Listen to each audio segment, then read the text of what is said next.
Okay, so final thoughts on Orion Burger. Concept-wise, I have to say, is pretty interesting, especially considering it's just a point-and-click adventure game. You wouldn't expect a burger joint to be the ones that are going to threaten the world. And the time travel, although very minimal in terms of plot-wise, was actually kind of an interesting take. And the fact that you did get game overs, but it wasn't like Sierra level of difficulty, was also nice as well. The fact that you could also, as soon as you get to a certain point in the story, you still have to backtrack, but the game automatically does it for you. Like, I would have expected that, after missing something, I would have to go back and go to the barber again, get the grasshoppers again, get the pantyhose again, fix the Pez dispenser again, doing all that stuff. I would have expected for other games, especially during this era, to make you, do it more in order to lengthen the game, but they didn't do that, and I really appreciate that. The characters were definitely unique and interesting. I feel bad for Aunt Polly. I think she was probably the funniest character in the whole group, even more so than Jim Cummings, and everybody knows how awesome Jim Cummings is. But a lot of the characters can be a bit forgettable.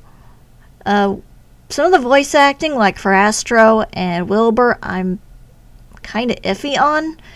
Like, they were doing the best they could.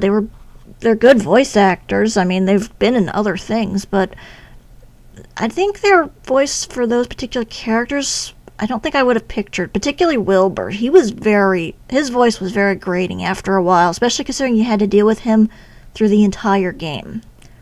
Also, I would have done more with Astro, because literally all she did in the whole game was sit in the ventilation shaft, preening her hair, and then she'd occasionally talk to us. She didn't give us any items. She didn't offer any words of wisdom.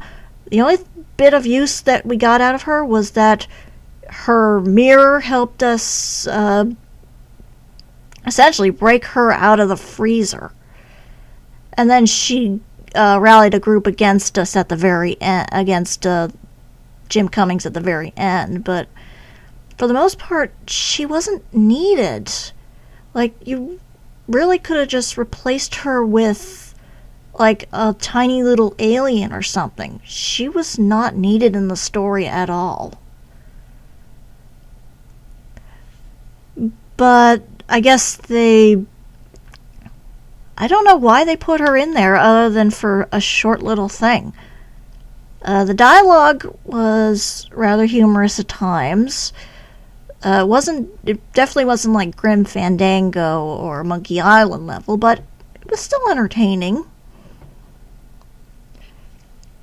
And there wasn't a huge amount of moon logic, I think, to be had in this game. Like, you had to think about some of these puzzles. True, you kind of have to expect that from point-and-click adventure games.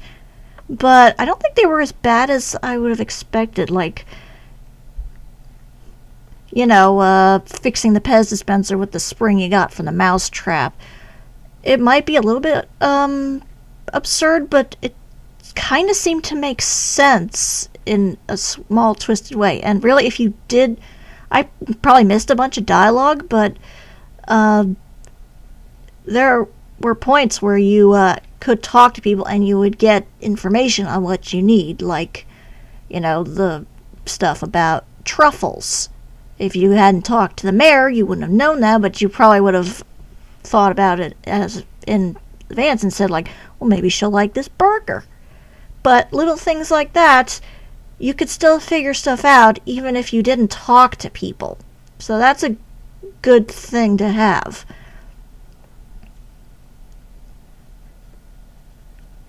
But it never really got to a point where you got stuck, where some of the old Sierra games, if you didn't do something right, like in King's Quest V, if you didn't have that coconut custard pie to hit the Yeti in the face, you were screwed. So it's kind of an average run-of-the-mill kind of point-and-click adventure game for the 90s. It's still entertaining. I'm glad I finally got to play it after all these years. But it's definitely a niche group. I don't think this one would probably be going down with some of the old point-and-click classics. But there you go. There's Orion Burger. I hope you enjoyed watching my playthrough of this. This is StarPrincessHLC saying thank you very much for watching and have a fond farewell.